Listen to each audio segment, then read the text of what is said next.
అంటే ఇప్పుడు బీజేపీ 8 సీట్లు ఎంపీలు గెలిచాయి, కాంగ్రెస్ కూడా గెలిచింది 8 సీట్లు. అంటే వాళ్ళు గెలిచింది కూడా దొంగ అన్నట్టే కదా. అంటే ఒకసారి బీజేపీ ఎంపీలు ఎలక్షన్ తప్పనుకుంటే కాంగ్రెస్ ఎంపీలు కూడా తప్పే. కాంగ్రెస్ గవర్నమెంట్ ఫామ్ చేసింది, అది కూడా తప్పే. తర్వాత రీసెంట్గా ఇప్పుడు ఎమ్మెల్సీ ఎలక్షన్ అయినాయి. ఎమ్మెల్సీ ఎలక్షన్లు చాలా ఫెయిర్ మేనర్లో జరిగినాయి. దానిలో ఇప్పుడు వాళ్ళు ఓడిపోయారు. తర్వాత ఓడిపోయారు కాబట్టి సిస్టమ్ తప్పు ఉంది, గెలిస్తే కరెక్టే ఉంది అనడం చాలా అన్యాయం. అట్లా అనకూడదు. ఎందుకంటే మన అవుట్ సైడ్ వరల్డ్కు మన ఇండియా ఇప్పుడు #1 కంట్రీగా మన ప్రైమ్ మినిస్టర్ గారి మోడీ నాయకత్వంలో వికసిత్ భారత్ 2047లో #1 కంట్రీగా మనం ఎదగబోతున్నాం. అంటే ఇప్పుడు మనం 11th పొజిషన్ నుంచి మోడీ గారు వచ్చిన తర్వాత ఇప్పుడు మనం 4th వెళ్ళాము, #3 కూడా వెళ్ళబోతున్నాం.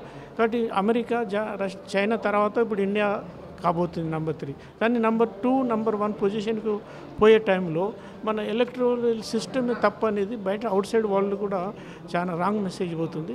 కాబట్టి ఏదున్నా మన మనం ఇండియన్ సిటిజన్స్ ఉన్నప్పుడు మన కాన్స్టిట్యూషన్ మీద నమ్మకం పెట్టి మన ఈ ఎలక్షన్ కమిషన్ మీద కూడా మనం పూర్తి విశ్వాసం పెట్టాలి.